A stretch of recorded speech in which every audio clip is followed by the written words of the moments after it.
Hi, I'm Bishop Phil Ashey with another episode of Good Soil, Good News, and we are at King's Cross Anglican in Oro Valley with Father Blake Plimpton and part of his leadership team and the children.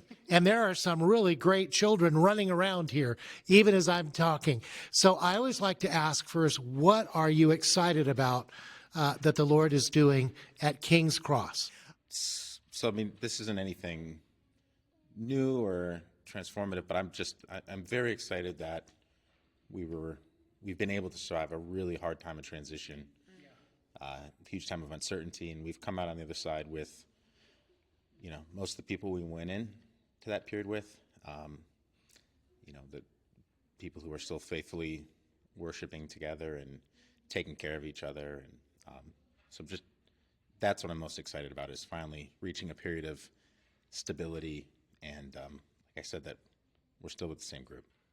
Some being resilient, even through trials and tribulations. And then another thing that I'd heard when we talked with leadership was about just faithful administering the sacraments. I mean, that's, I think, the big thing that we've done consistently for as long as I've been involved in this church is every week we set up, we celebrate the sacraments, and then we tear down, and then we do it again, and we do it again, and we do it again, week in, week out, in obedience to the call of God on all of our hearts. What else? 'Cause I heard about some new people coming too. Yeah, so I've been genuinely surprised and impressed with some people who have come. Every week it seems like there's at least one new person either floating in who kind of drifted away, or maybe someone brand new.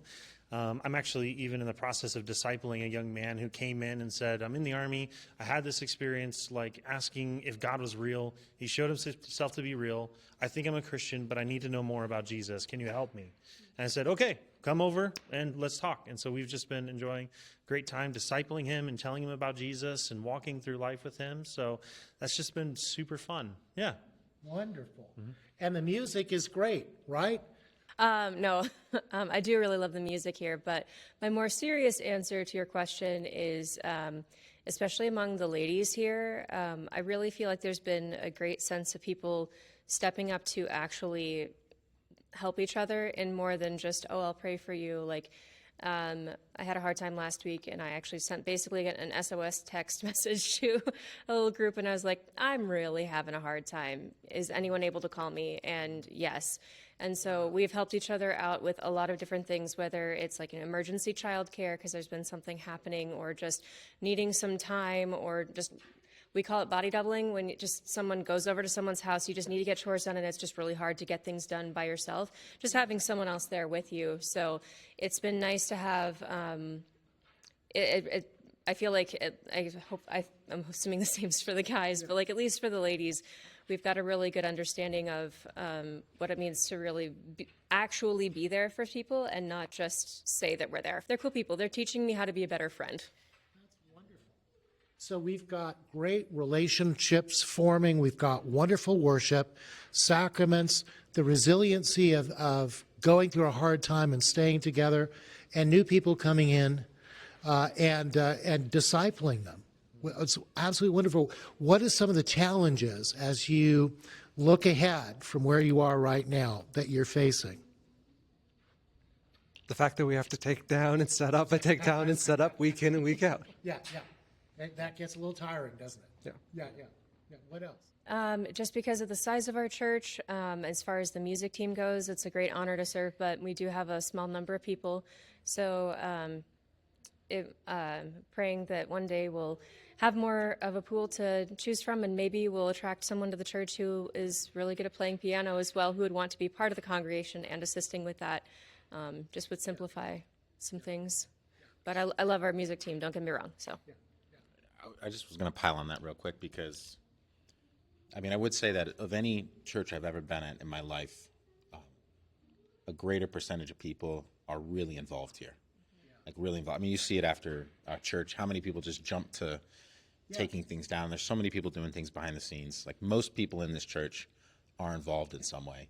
But even with all that, because of our numbers, I think you said it earlier today, maybe it was you, so many people are wearing so many hats. A lot of people get stretched really thin. Yeah.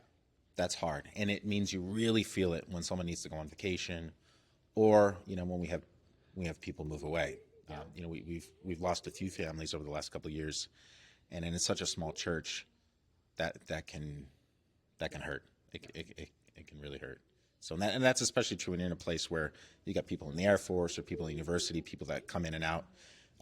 Being the size we are, those things just reverberate a lot more. Yeah, yeah. It's always true. And you're in a university town here as well. And so you've got people in the military coming in and out. And that is hard. When you're a smaller church and you've got 30, 40 people, you feel it, don't you? So, Father Blake, how can we be praying for King's Cross? Yeah. I think some of the biggest ways that people can be praying for King's Cross is for clear vision. We're really asking the question, why do we exist and what do we want to be known for? Tucson has a lot of areas, just like every other city, and where we can partner with other ministries and other churches. But what is that thing that God's calling us to? Is it to the homeless? Is it to refugees? Is it to low-income schools? Is it like there's a lot of ideas floating around, but what is at the core of us, and how do we love this city well? And I think, again, just finding a new space to worship, right? One that we have a little bit more access and control over, and that we can leave things set up, and we can have more programs through the week, and one that will also fit our worship style. Yeah. So, folks, pray for the right place for this wonderful church in Oro Valley in Tucson, and for the clarity of mission that they are seeking, clarity of vision, so that they can be organized around that as they continue to serve Jesus so faithfully. God bless you.